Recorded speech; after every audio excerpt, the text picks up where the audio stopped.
What's up everyone, my name is Ethan, welcome to Splash City. If you're new, don't forget to subscribe. Most of the people who watch this channel are not subscribed. I'd like to try to change that. So if you've been around the channel for a while, you like the type of content that I make, please consider hitting that button down below. It would really mean a lot to me.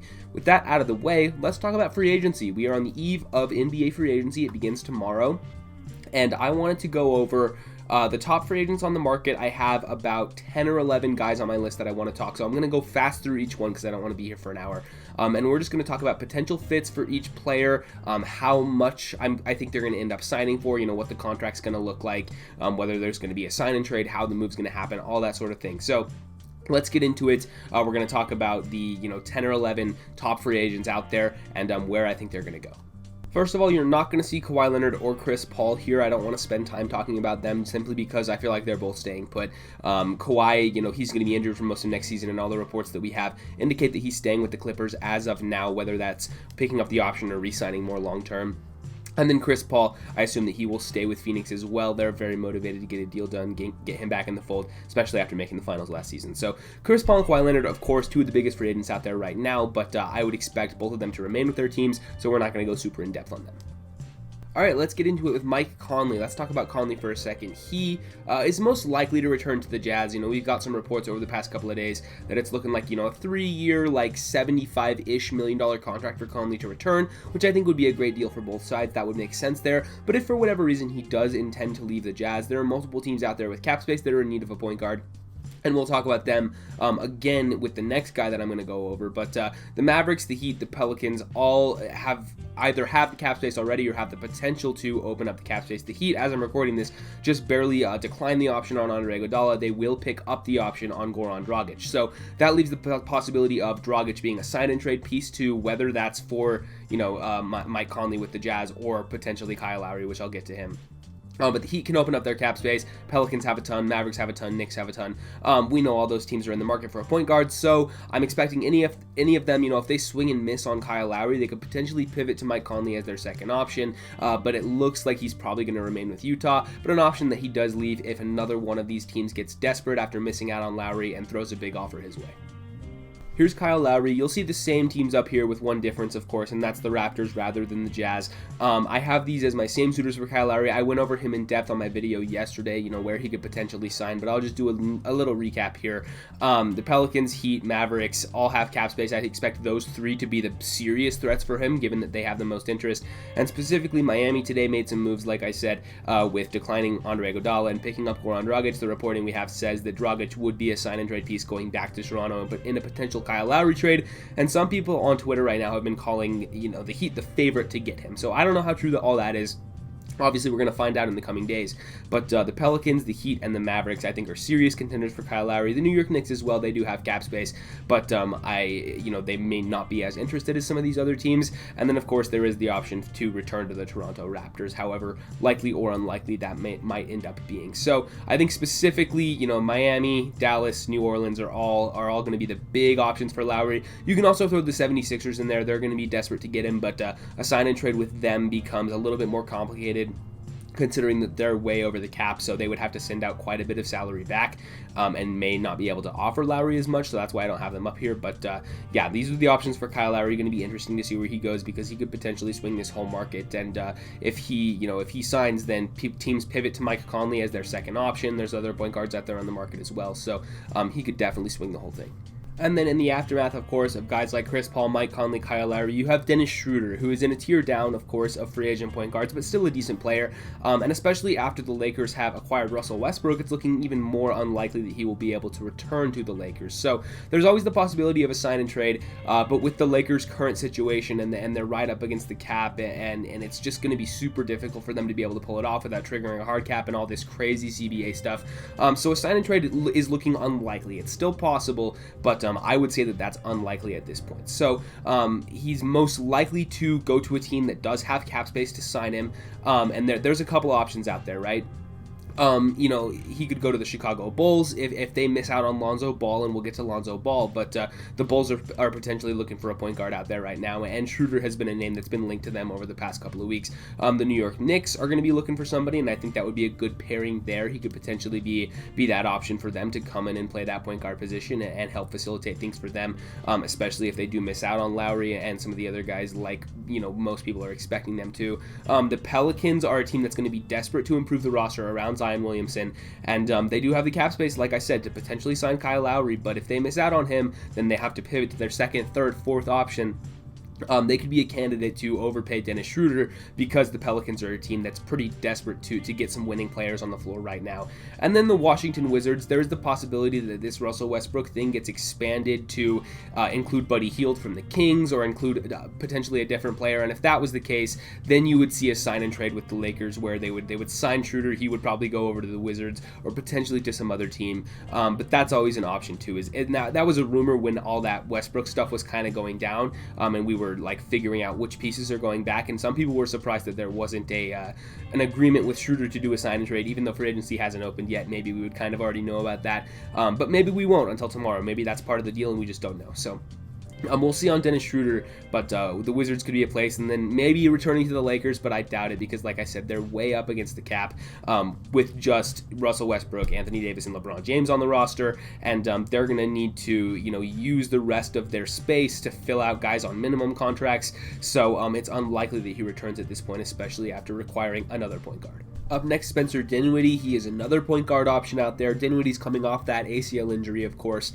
but there is a little bit more flexibility with him to potentially be included in a sign and trade deal from the Brooklyn Nets, because the Nets do have a little bit more flexibility than maybe some of these other teams do. So there could be a sign and trade worked out here, but I have him going to, potentially some teams with cap space. The Wizards have been a rumored destination over the past couple of days, given that they kind of opened up a little bit more room, a little bit more flexibility by getting rid of Russell Westbrook. So they could potentially be a team for him, and he's been rumored to be interested in going there and playing with Bradley Beal. So we will see on that one. But the Wizards have been a rumor for Dinwiddie leading up to free agency beginning. He could always return to Brooklyn, of course. They could always use him back. This is a team that is just going to get all the talent that they can have, so they could potentially bring back Dinwiddie. And then the Miami Heat are going to have cap space if they miss out on some of their top targets. The New York Knicks, same thing, we've talked about them. And the Bulls as well, if they miss out on Lonzo Ball, Kyle Lowry, they could also pivot to Spencer Dinwiddie. So you could really stretch that out to any of the other point guard needing teams like the Pelicans or the Mavericks or any of these other teams out there. Even the Sixers could fall off a sign and trade. So there's definitely going to be a lot of teams that are interested in Spencer Dinwiddie. I think pretty much every team, that's looking to acquire talent is going to try to get him. He's harder to acquire, which is why there's teams with cap space. They're going to have an easier time picking him up. But I could really see him going a ton of different places. So here's DeMar DeRozan. The heavy rumor for him right now is to potentially take a big discount and go return to Los Angeles to play for the Lakers, given that he's from there and he wants to go compete for a championship and all that, right? So if he is taking a discount, it would have to be a significant discount. I doubt he's going on a minimum contract. That would be kind of insane for a guy like DeRozan, but maybe a mid-level. I believe the Lakers have access to it. Somewhere between like $6 and $10 million a season for like 1 or 2 years. I don't know how realistic that is for him to give up that much money in free agency, because he could potentially sign for upwards of $20 million annually for like a 3-4 year contract. So he'd be leaving a lot of money on the table to potentially go home and play for the Lakers. But I guess if the offers that he's getting are not ones that he likes, then that's always an option for him, I guess. He could return to the Spurs. That's been mentioned as increasingly unlikely as we go along here, but there's always the option that the Spurs just do want him back and they pay enough to get him. The New York Knicks are going to have cap space. I think that he would be a great fit there. They could use a guy like him, and the Knicks have been mentioned as having big plans in free agency, and I have them missing out on a lot of the top point guards out there, but I think DeRozan could be a guy that the Knicks would definitely be willing to pay a lot to sign him. So I could see that as for sure an option there. The Heat are just going to be trying to get whoever they can. If they miss out on anybody else, DeRozan could be an option. And then I feel about the same way about the Dallas Mavericks. Although I think it's a little bit more likely for the Mavericks simply because I don't have them as the favorite for Lowry or really any of the other top point guard options like Spencer Dinwiddie or Mike Conley or anybody else. So I think they could potentially use the space that they have to bring in DeMar DeRozan onto this team, because they're also, pretty desperate to acquire winning players next to Luka Doncic. So some pretty intriguing options for DeMar DeRozan. I don't think he's going to go to the Lakers on that cheap contract like has been rumored over the past couple of days. My guess is probably the Knicks on a 3-year deal, about $20 million annually, something like that. I think makes sense for him, but I guess we'll see, because he's going to have no sort of shortage of options as well. Kelly Oubre Jr. looking, likely to leave Golden State. I'm a Warriors fan. I've been following this Oubre stuff pretty closely. He has, gone on multiple podcasts and had a couple of interviews where he's made it pretty clear how he feels about coming off the bench for Golden State next year. With Klay Thompson healthy, he's going to have to. There's no spot for him to start. So if he does come back to Golden State, it would be in a bench role, and he's said a lot of things in not so uncertain terms, saying that he feels like the universe is putting him in a box by forcing him to come off the bench and all that stuff, right? So it's pretty clear that Oubre doesn't want to do that, so that makes sense why he would want to leave Golden State, and it's probably going to happen. They could work out a sign and trade, and I think the Warriors are going to be motivated to, regardless of how complicated that is, just because they want to keep the asset, keep the salary slot alive if they can. So potentially a sign and trade with Kelly Oubre could make sense, but he could potentially sign to all these teams with cap space. I know the Spurs have been, mentioned as a destination for him. He's been intrigued by the idea of playing under Greg Popovich, so there's, maybe there's something there. The New York Knicks are going to be looking for a small forward. They have the cap space and they have some plans, and if they're missing out on, these other point guards, then Oubre becomes, quickly to the top of their board. Pelicans are just going to be looking for whoever they can get. If they miss out on some other guys, Oubre could be like their 3rd, 4th, 5th, 6th option. Miami Heat are also a team that's going to have a lot of space, and they could potentially bring in Kelly Oubre as well. And there could also be an option for a sign and trade, whether that's with Goran Dragic or somebody else on the roster, because the Heat, after picking up Dragic's option, they're leaning towards more sign and trade options rather than signing players outright. So if they miss Lowry, then Oubre could be an option for them as well. So and I think he would fit well with what that team does. Anyway, so those are the options for Kelly Oubre. Again, sign and trade to a team that's already over the cap is also a possibility, and I think Golden State's going to want to do that. But out of teams with cap space, I think these are the best fits. Let's talk about restricted free agents. I feel pretty strongly that there are only 3 potential Lonzo Ball teams, the Bulls, the Knicks, and then returning to the Pelicans. I just don't think there's that much else out there that makes sense for him. I think that we've heard a lot of rumors about the Bulls over the last week or so, a lot of rumors about the Knicks over the past couple of months. The Pelicans, of course, can always re-sign him. They're opening up a ton of cap space to make a run at Kyle Lowry, but if they miss out on him, then they can always just match any offer for Lonzo and bring him back. So that could be a definite option, but maybe the Pelicans don't want to for whatever reason. I don't know why they would just decline to bring Lonzo back, especially after missing out on Lowry. But they could always just do that and just let some other team sign him if they feel like the contract's not worth it. I don't know. So the Pelicans is definitely not a sure thing, even though it's probably smart for them to try to do it. But you never really know. And then the Knicks, of course, going to be looking for point guard, looking for young talent, and I feel like they're a team that could reach out and pay him a lot of money, as well as the Chicago Bulls. We've heard that be a heavy rumor over the last little while, and it looks like he's interested in them as well. So there could potentially be an offer sheet signed between Lonzo and the Bulls, right as free agency opens, and then it's up to the Pelicans to decide whether or not they're going to match that. So I think there's really only these 3 teams for Lonzo, and we'll see which one he ends up going to. And finally, we have John Collins here. Obviously, the Hawks are going to be motivated to bring him back after the run that they just had, and I would expect them to. I think they're ultimately going to come to an agreement to bring John Collins back and match any offer for him. But there are some other options out there, of course. The Pelicans, like I said, they're going to be just acquiring anybody they can. I think he could be in the Knicks' plans. They're looking to acquire some other young talent, and I think that would make sense there. The Spurs have a lot of cap space, and this could potentially be a destination for him. Potentially assigning him to an offer sheet and seeing if the Hawks are inclined to match it, because I think the Spurs are a team that might want to try to get pay a big bag for a guy like John Collins. I think he would fit there.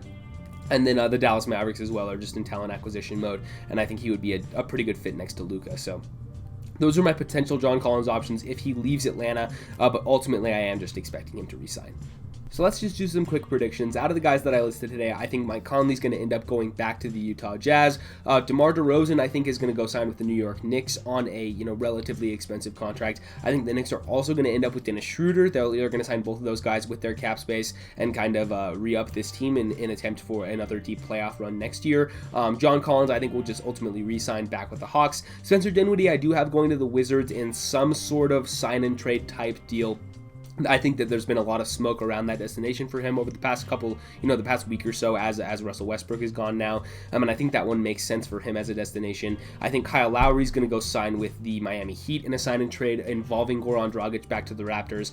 I have Kelly Oubre going to the San Antonio Spurs. I think there's been some rumors about him, like I said, wanting to play under Greg Popovich, and I think that would make sense with their cap space. And then I have Lonzo Ball signing an offer sheet with the Chicago Bulls, but ultimately the Pelicans are going to miss out on Lowry and all their other options, and just match that and bring Lonzo back. So those are my predictions for the guys I talked about today.